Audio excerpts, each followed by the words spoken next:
So today we're going to talk about Jung, and I find that tremendously entertaining. I'm not sure I've ever read anyone as intelligent as Jung, except maybe Nietzsche. It's funny, he's accused of many things, such as starting a new religion, by some rather unscrupulous biographers. But what he did was actually far more radical than anything he's ever been accused of. And one other thing I should tell you too is Jung has often been accused of anti-Semitism, but one of the things that came to light in last year was that he was working as an agent for the American government during World War II and frequently set updates on Hitler's psychological condition to the highest levels of the American government. He never told anybody about that. So you know, that's a little hard on the old accusations of anti-Semitism, I think, which I've never thought had held any merit anyways. So, Jung. He was a strange guy in many ways. Extraordinarily imaginative. He could get lost in daydreams and was a tremendously powerful visualizer. And a lot of what he discovered was a consequence of engaging in long-term elaborated fantasies. And in these fantasies, he could have conversations with figures of his imagination and communicate with them. I had a client at one point who was a very prolific dreamer, and she could talk to her characters in her dreams and ask them what they meant symbolically, and they would tell her. That was really something. I've only seen one person who was capable of doing that. I don't know if it helped her that much in the final analysis, but she could do it. And Jung was very, very interested in the depths of the human imagination. Now, his body of work can be viewed as an amalgam of many things, but he had deep knowledge of Latin and Greek, and he'd studied alchemical manuscripts for many, many years as an older man. So he was very interested in the emergence of the idea of science from what he considered the collective imagination. But in many ways, his primary modern intellectual influences, I would say, were Nietzsche and Freud. And Jung really set out, somewhat like Piaget, to address the gap between religion and science. But he did it for different reasons than Piaget. Jung took Nietzsche's comments about the death of God very seriously. And one of the things Nietzsche predicted at the end of the 19th century was that there were going to be two major consequences of the collapse of formal religious belief. He believed that that would lead people to a morally relativistic condition that would prove psychologically intolerable. Because if you adopt a morally relativist position and you take it to its final conclusion, then everything is of equal value and there's no gradient between things. There's no better and there's no worse. And in the final analysis, you might say, well, there's no good and there's no evil. And the problem with that is you can't actually orient yourself in a world that has those properties, because in order to act, as we've already talked about with regards to the cybernetic models, you have to be aiming at something that's better than what you have now, or there's no reason to expend the energy. And so you need the gradient, you need a value differentiation in order to act. And Nietzsche's analysis was predicated on the idea that if the value hierarchy collapsed, well, not only would people not be motivated to do anything anymore, but they would also be extraordinarily confused and depressed, because the value would go out of their life. And the consequence of that would be that they would become somewhat nihilistic, or maybe absolutely nihilistic, or that they would turn to rigid ideological systems as a replacement. Now, what Nietzsche offered as an alternative to that was that human beings could create their own values. And so his idea was that the superman, the overman, depending on how you look at it, would be the person who was capable of transcending the valueless universe that the decline of religion had left with us, and creating their own values as a conscious act. The problem with that is that it isn't obvious that you can create your own values as a conscious act, because it's not obvious that values are consciously created. And I think this is why the psychoanalysts had so much to add to the philosophical debate, at least the philosophical debate that developed to the point of Nietzsche's observations. When Freud entered the scene, the idea of the unconscious was in the air, but Freud formalized it to a much greater degree than anyone else had. And Freud's theory really is deeply biological. You know, it's biological, it's social as well, but his proposition, the proposition that there's an id, is fundamentally the proposition that you're not necessarily, your consciousness, for sure, is not the master in its own house. Now, I think part of the reason that people like to go after Freud, there's a variety of reasons, but one of them is that modern people basically accept radical Freudian presuppositions more or less as givens now. You know, and so if you're a brilliant thinker and your thought permeates a society to the point where your most radical propositions are accepted by everyone, all that's really left are your errors. And so it's easy to concentrate on Freud's errors because we've already digested everything he had to say that was particularly profound. I mean, I don't imagine, perhaps I'm wrong, but I don't imagine that there's anyone in this room to whom the news that many of your motivations aren't conscious comes as a surprise. I mean, even psychologists have admitted that in the last 20 years, you know. I mean, they talk about the cognitive unconscious, which I think is a real sleight of hand maneuver to stop them from having to credit Freud with his discoveries. And I also think that Freud's notion of the unconscious is far more sophisticated than the cognitive scientists' notion, because Freud viewed the unconscious as a place that was basically populated by fragmented personalities, not cognitive schemes of one form or another, and not processes, but things that were like living beings. And you know, you think, well, are there living beings in your unconscious? And the answer to that is, well, are you alive or not? And you're alive, so you're composed of living subcomponents, and they're not machines, or at least not in any way that we understand machines. They're fragmentary subpersonalities, and each of them have their own worldview and rationalizations and emotional structure and goals. And so that's why when you get hungry, you see the world through the eyes of a hungry person, and you think thoughts about food, and your emotional reactions depend on whether food is available or whether it isn't, and maybe whether or not the food you want is available and whether it isn't. And you know, that's nature, so to speak, imposing its necessities on you as a living being. And for Freud, that was the id. And Freud thought of the id really as something that was primordial and primitive. And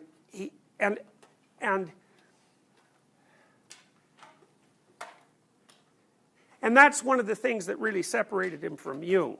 And I think Jung is much more accurate from the perspective of evolutionary psychology. In fact, I think he's radically underestimated as a thinker whose thought was unbelievably deeply grounded in biology. And like, Jung was a remarkable person because his notion of history and the relationship between history and the human psyche covered spans of time that were really, until modern historians and evolutionary psychologists started to talk about deep time and the fact that, you know, the entire 4 billion year history of the world is in some sense relevant to us as beings, or at least the 3.5 billion year history that there's been life on the planet. Ancient history for European philosophers was like 500 to 2,000 years ago. And Jung thought way past that, way back farther than that, and started to take into serious account the fact that the origins of our psyche, the ground of our psyche, is deeply biological, and that it's an emergent property. So for Freud's idea of the unconscious is somewhat difficult to understand because there's sort of two elements to it. There's the id, which is the source of primordial motivation. And Freud concentrated mostly on aggression and sexuality. And the reason he concentrated on those two, although he concentrated on what he called the death instinct later in his life, the reason he concentrated on those two primarily wasn't because he regarded them necessarily as the most compelling of motivations, but he regarded those motivations as the ones that were most difficult for most people to integrate successfully into the social world. So he thought that they were most likely to be repressed and therefore underdeveloped and immature. And I think that's a reasonable proposition. I think that modern people would have to add eating to that, because since the time of Freud, we've gone, I would say, from a high proportion of sexually related pathologies to a very, very high proportion of eating related pathologies, but that's in some sense beside the point. So that's one part of the Freudian unconscious, sort of an implicit unconscious. And then the other part of the Freudian unconscious is those things that have happened to you that you've repressed because you don't like what they imply. And you know, those are very different kinds of unconscious, because one of them is dependent on your experience and the other isn't. And you could think of Jung actually as a deep archaeologist of the id. And Freud thought about the id in sort of primordial terms. So his angry id would be, you know, like a beast that's out of control. But Jung recognized that the unconscious was far more sophisticated in many ways than the conscious parts of your being, and that it guided your adaptation in ways that you didn't understand, and that the ways in which it guided your adaptation and structured your understanding were universal, hence biological, and far more sophisticated than a somewhat primordial notion of biological drive might indicate. So, one of the things that you might consider, for example, is that from the Jungian perspective, a lot of the forces that ancient people considered deities were personified representations of instinctual systems. So here's a way of thinking about it, and this is a way of thinking about the collective unconscious, which is Jung's, in some sense, Jung's replacement term for the Freudian id. So Mars, for example, is the god of war, Roman god of war. And you might say, well, what does it mean for there to be a god of war? And the answer, or Venus is the god of love, actually of sexual attraction more particularly. Or of sexual possession, which is even a better way of thinking about it. And you say, well, why would people conceptualize of those phenomena as gods? The Greeks said, for example, that human beings were the playthings of the gods. No, that was Shakespeare. I'm sorry, that was Shakespeare who said that. Well, here's one way of thinking about it. What's older, you or aggression? And the answer to that is, well, you're 23. And the system that mediates biological aggression in mammals and their progenitors is tens of millions of years old. And if you think you control it, rather than the other way around, you're deluded about your central nature. Part of it is that you don't control it at all. What happens is that you never go anywhere where you need to use it. And so one of the things that happens to soldiers in wartime, for example, is they go somewhere where they could use it, and out it comes, and the consequence of its emergence is so traumatic that they develop post-traumatic stress disorder, because they observe themselves doing things that are hyper-aggressive that they could have never imagined that someone like them could have manifested. And then you think, well, what about Venus as a goddess? Well, if you fall in love with someone, who is that a choice? It doesn't look like a choice. I mean, if it's a choice, it's often an incredibly self-destructive and idiotic choice, and it's often one that ruins people's entire lives. It's more like a state of possession. And then you might say, well, possession by what? Well, it's a dynamic living system. And it's also immortal in some sense, which is another reason why conceptualizing it as a deity makes sense. I mean, the phenomena of love, which is the manifestation of a complex biological system, will be along will be around long after you're gone and was there long before you showed up. And when it manifests itself, so to speak, within you, you're possessed by it. And you do its bidding. And you may do its bidding despite what you most deeply want. You know, modern people tend to think that the conscious parts of their brain,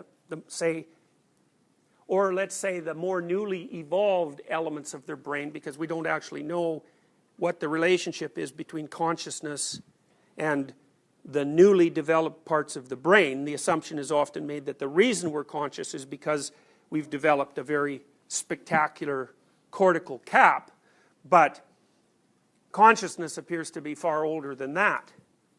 So that's an erroneous assumption.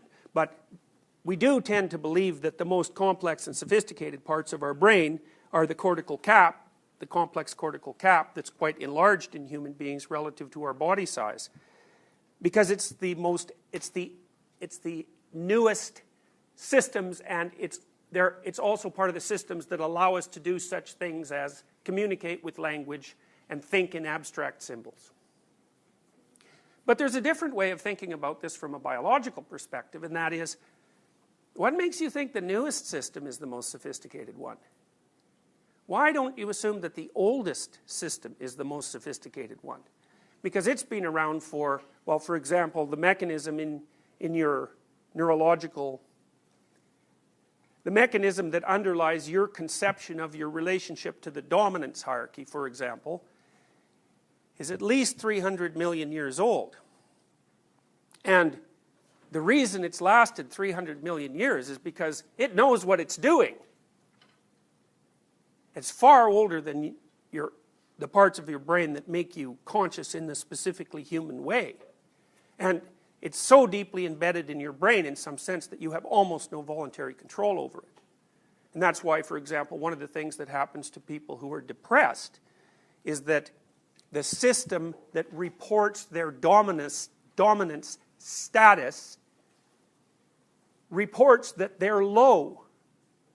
Now, sometimes that's true because they're not depressed. They just have an awful life and they're actually at the bottom of the dominance hierarchy, and that's not the same as being depressed. But sometimes it malfunctions, so someone who's competent and well situated in life and who appears to have everything that a person could possibly desire in order to have a decent and meaningful and positive life are still catastrophically depressed. And what seems to happen in those circumstances is that the dominance counter, for one reason or another, is acting as if they're incredibly low status when they're in fact not. And I think that's a good definition of clinical depression. I also think that part of the reason that there's mixed results with regards to antidepressant trials is because antidepressants don't help you if you're at the bottom of the dominance hierarchy. Well, how could they? You're not depressed. You just have a terrible life. That is not the same thing. And they need to be carefully distinguished, because if you're unemployed and you're facing the loss of your home and maybe your partner's going to leave you and your children hate you, an antidepressant is very unlikely to fix that. Now, to the degree that misbehavior on your part caused by impulsivity and increased aggression and decreased mood because of your reaction to that circumstances is making it worse, then the antidepressant might help you. And maybe the antidepressant will help you regain enough cognitive control so that you can plan your way out of the situation. But as a medication in and of itself, there's no possible way it can lift you out of those often catastrophically complex and disintegrating circumstances. Whereas if your life is fine but you feel terrible, well, it's much more likely that an antidepressant can help with that, because in some sense what it's going to do is to readjust your dominance, the reporting of your dominance counter, so to speak, to the level that's appropriate for your level of competence, which is really what you want. You know, people say you should have high self-esteem. I would say idiots say that you should have high self-esteem. It's an unbelievably corrupt construct in many ways, because it's actually very, very highly correlated with baseline levels of neuroticism, negatively, which is a fundamental personality trait, and baseline levels of extroversion. So someone with low self-esteem is generally someone who's introverted and has high levels of negative emotion. It's a trait-like phenomena. It isn't clear at all that calling that low self-esteem has any utility whatsoever, But then you also might ask yourself, well, how much self-esteem should you have? Well, and that's a very complex question, because you can clearly have way too much. That's what would make you a narcissist. So I would say your self-esteem should be roughly equivalent to the esteem in which you're held by members of your society, you know, your family and your society, because they're judging you, at least in part, on your competence. And you shouldn't think that you're more competent than you are, and you shouldn't think that you're less competent than you are.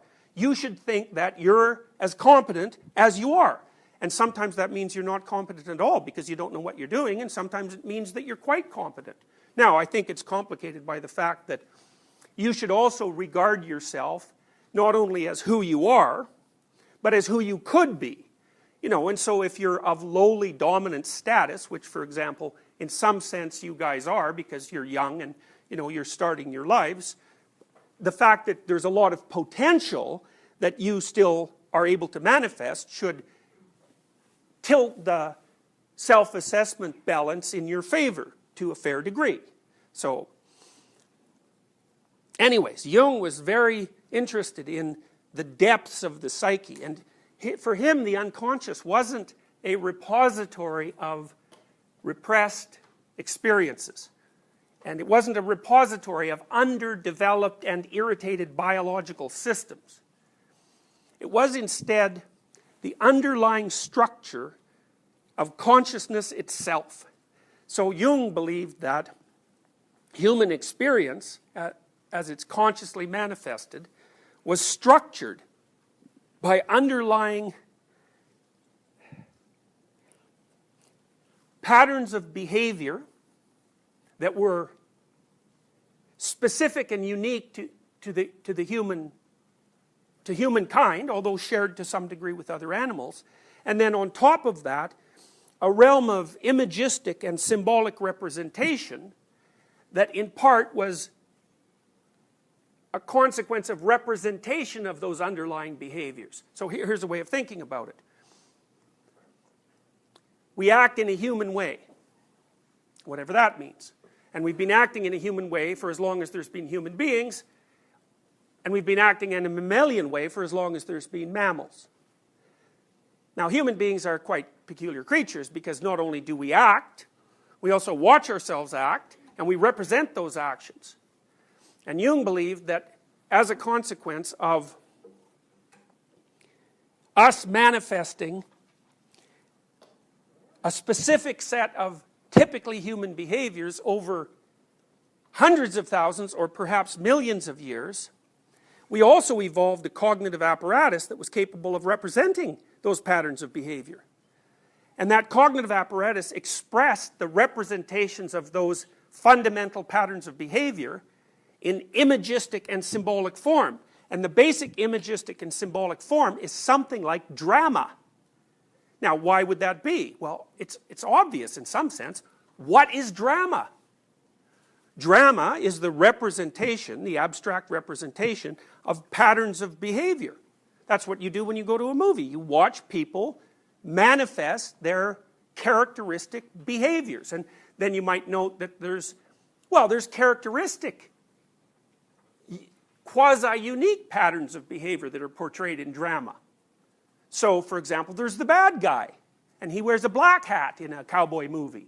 And whenever you go to a movie, it's pretty clear to you right away who the good guys are and the bad guys are, and you accept the distinction between good and bad guys as an a priori acceptable distinction. So Jung would say, well, that's the action of an archetype. What underlies that is the archetypal story of the hostile brothers. And the hostile brothers, for example, are Cain and Abel, which is the story of Cain and Abel in Genesis, by the way, is really the second story that's in that origin myth, and it's the first story about real human beings, right? Because Adam and Eve, so to speak, were created by God, whereas Cain and Abel were born, the first brothers. Well, what happened? Well, one of them became insanely jealous of the other and murdered him. So that's a pretty harsh story when you think that, you know, the monotheistic religions of the West, roughly speaking, put as one of their foundational stories the idea that there's a twin pair of forces operating in the human psyche that can be conceptualized as brothers who are murderously opposed to one another. It's like, that's part of the reason why that story hasn't disappeared. It's so powerful, it's so shocking, it's so powerful that it can't disappear. And the reason for that is that it's true, in a sense. It's true that a reasonable drama, not all of them obviously, but a large proportion of them, has a bad guy and a good guy. And then you might say, well, what would the archetypes be? Well, the archetypes would be the ultimate good guy and the ultimate bad guy. And there's representations of the ultimate good guy and the ultimate bad guy. Jung was very influenced by Christianity, and part of the reason for that is that he grew up in a state that was Protestant, primarily Christian, and a number of his immediate ancestors were pastors. So he grew up in an atmosphere that was pretty saturated by religious ideas. And so a lot of his thinking was heavily influenced by Christianity. So one of the things he pointed out was that just like Cain and Abel, who are archetypes in a sense, they're archetypes of they're the Old Testament version of archetypes of the hostile brothers, Christ and Satan are archetypes. And the reason they're archetypes is because virtually by definition, the satanic symbol, so to speak, is a representation, a symbolic representation of everything that's terrible about human beings. It's an archetype. You can't imagine anything worse than that, so it's like a limit case. And then when you go to a movie and you see bad guys, you can think of them as partial approximations of the archetype. Or you can think about them as the archetype differentiated in a manner that makes exposure to the archetype fresh and interesting. Because you just don't want to go and see the same old bad guy over and over and over. You want to explore the entire complex behavioral and representational system of the archetype of evil in every conceivable situation. And in the same way, you want to explore the archetype of good. And the reason you want to do that, in principle, depending on your motivations, is to control the influence of the factors that underlie the negative archetype in your life, and to manifest the factors that underlie the positive archetype. And that's why you hope for the good guy. It's also why, generally speaking, in a drama, you embody the good guy while you're watching the movie. So I can give you an example of this. So one of the things I learned to do with my son when I took him to movies, because when he was a little guy, I took him to fairly intense movies, and sometimes too intense, but one of the things I taught him when he was afraid was keep your eye on the hero. Not don't be afraid or it's not real. It's like, you could easily make a case that a movie is more real than normal life. Why would you watch it otherwise? What a movie is normal life stripped of everything that's trivial. So if you strip a representation of everything that's trivial, what makes you think that isn't more real? So is fiction more real than life? Well, is abstraction more real than reality? It certainly is in many cases. I mean, there are people who believe, for example, that mathematical representations are the most real of phenomena. They certainly, if you're a very powerful mathematician, you certainly become, or if your society is very powerful mathematically, it certainly gives you a tremendous amount of control over your environment. So the idea that abstractions aren't real that's a silly idea. And the idea that fiction isn't real, all that indicates is a confusion about what constitutes real. A movie is a representation of characteristic behavioral patterns extending across time. And it can be a more or less useful and accurate distillation of those representations. And generally what we assume is that the greater the fictional representation, because we make a distinction between great fictional representations and second-rate fictional representations. So Shakespeare, for example, is a master at exploring the contours of the archetype in a complex, realistic, and useful manner. Now, Jung also believed that there were these patterns of behavior, and they would constitute the typical behavioral patterns of human beings. And then we evolved a system of representations of those patterns, and that would enable us to understand the patterns in a way that other animals can't, because we're self-conscious, right? So what does it mean to be self-conscious? It doesn't just mean that you know that you exist as a separate entity. Like, it's not just a state of conscious awareness. It's a knowledge condition.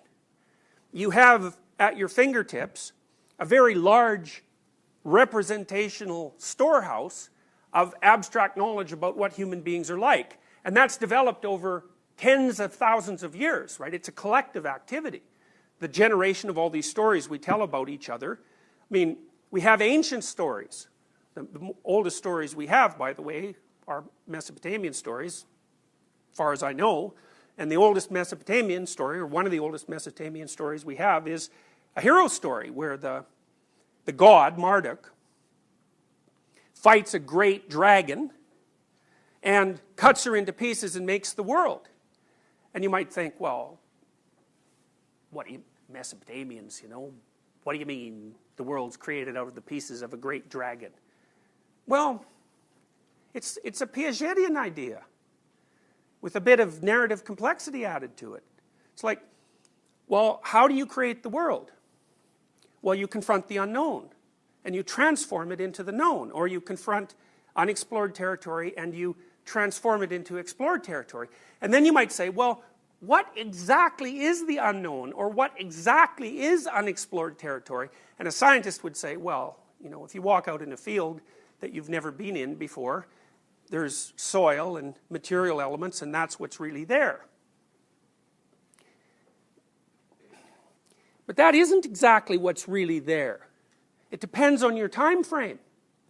So one of the things I could say about that, for example, is that if you wander outside the boundaries of your knowledge, if you wandered outside the boundaries of your territory when you were an animal, or when you were a more archaic human being, the probability that you were going to run into something that was going to tear you apart and eat you was extremely high. And so then I could say, well, the fundamental nature of the unknown is that which tears you apart and eats you. And you might think, well, is that, what sort of reality is that? And I would say, you know how you hear evolutionary psychologists talk sometimes about the fact that we evolved on the African veldt and now our nervous systems are sort of adapted for that primordial environment and not really for the modern environment, and so there's a mismatch between us and the modern world. It's like, I think that's an absolutely reprehensible theory, partly because we didn't just evolve on the veldt. We've been evolving for a very long time. We spent a lot more time in trees, for example, than we did on the veldt, and while we were spending time in trees, a lot of us were eaten by snakes, for example. And so that's another reason why the unknown itself is represented as this terrible, predatory, reptilian beast. And then the human being is represented as that which, or the conscious element of the human being, which was represented by the Mesopotamians as a god, the highest god, actually, in the hierarchy of gods, which was a brilliant Mesopotamian realization, because the Mesopotamians basically concluded in their drama, their religious drama, that the highest faculty of the human being was the capacity to consciously attend to the unknown and to make something new out of it. Well, that's a Piagetian idea, right? That's exactly what Piaget was talking about when he talked about the necessity of comprehending knowledge as a process rather than as a collection of facts. It's a process. What's the process? Confront what you don't understand. Boldly go where no one has ever gone, right? I mean, Star Trek, that's where systematizing minds get their mythology. You know, it's rife with mythology, and its initial statement is a mythological statement, and it's a statement of the eternal explorer. And that's an archetypal idea. And, you know, you might say, well, are you still threatened by those terrible things that threatened your ancestors on the veldt? And normally people would say, well, no, because there are no lions. But that's because they don't get the categories right. Lion is a subcategory of unknown horrible thing. And you guys are surrounded by unknown horrible things just like people have always been surrounded by unknown horrible things. So, because you're just as prone to disease, not quite as prone, but fundamentally you're a finite being. and there's things everywhere that act in a predatory manner in relationship to you, and you will die. And so the idea that the material conditions of our environment have changed in a qualitative manner since the time we spent on the veldt it's an error of category. The mythological categories are categories that represent environmental entities, so to speak, some of which are social, that have existed for vast stretches of time and which exceed our capacity to detect with our senses. So one representation, for example, is the Great Father, or the Wise Old Man. And the Wise Old Man, or the Great Father, is fundamentally a representation of the dominance hierarchy. Now, the problem with the dominance hierarchy is you can't see it, but it's there. It's really there. And then figures like the Great Mother, especially the tarot, because most of the archetypal figures come in pairs, a positive element and a negative element, and that's because virtually everything that manifests itself to you in a complex environment, if you're a living being, takes with one hand and gives with the other. You know, so nature is benevolent and kind and wise and the source of all new knowledge, and also cancer and malarial mosquitoes and the tsetse fly and the guinea worm and all these things that are horrifying and destructive beyond belief, and you're stuck with both. And then society, we talked about this before, that's the Great Father. It's on the one hand, here you are, benevolently protected by your social surround. On the other hand, social structures tend towards tyranny and authoritarianism, and they oppress the individuals within them at the same time that they sustain their development. And so that's a dichotomous archetype. And then there's the individual, who's on the one hand a remarkable and wonderful creature, and on the other hand someone who's capable of atrocities like those that characterized the actions of many millions of people in the 20th century. Those are all archetypes. There are more archetypes than that. Like the archetype of the predatory reptile with something to offer, which is essentially a dragon, is the most fundamental archetypal representation.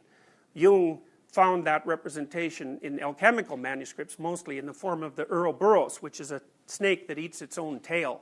And it's a symbol of matter and spirit in union, because the snake is sort of matter, and the wings on the snake, the dragon, make it spirit. So it's like the fundamental elements of reality are matter and spirit in some kind of conjoined state. And the fundamental task of the human being is to come to terms with the nature of that unknown thing.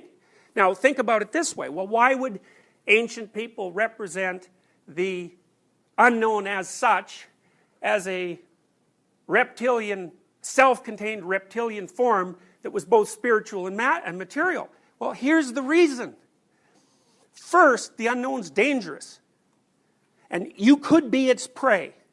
So you better have that representation at hand. And then you might ask, well, is that really the unknown? And then I would say, well, it depends absolutely on what you mean by really. From a Darwinian perspective, that was the best way to conceptualize the unknown. And then you might say, well, that doesn't make it real. And then I might say, are you sure about that? Is there anything more real than representations derived from Darwinian processes? The Darwinists would say no. Okay, so why is it matter and spirit? Or why is it winged and on the ground at the same time? Well, you can also understand this from a Piagetian perspective, and so that is because when you encounter the unknown, you separate the material world and the spiritual world. And the spiritual world is the psychological world. And so what you're doing when you encounter the unknown is you parse some of it up into the world, and you incorporate other elements of it into yourself. And the best way to think about that, I think, from a conceptual perspective, so it becomes more understandable, is that what you encounter when you encounter the unknown is patterned information. And you take some of that patterned information into yourself, even by doing something as simple as gripping something you want to pick up, because you're imitating the pattern of the thing that you want to pick up, and that's how you're transforming its structure into an element of your being. And so when you're exploring the unknown, it's a constructivist idea, you're simultaneously constructing the world and constructing yourself, and thus the inference is the unknown is made out of that which can be parsed out into psyche and matter. And it's dangerous. So it's a perfectly reasonable representation. And that's why it won't go away. So Jung's fundamental contribution, I would say, is his analysis of hero mythology. And I would say that's the fundamental element of his thinking. Now, the relationship between that and Nietzsche is fundamentally this. Nietzsche believed that once the religious systems collapsed, we would have to consciously produce our new set of values. But Jung believed that the psyche was the source of all value.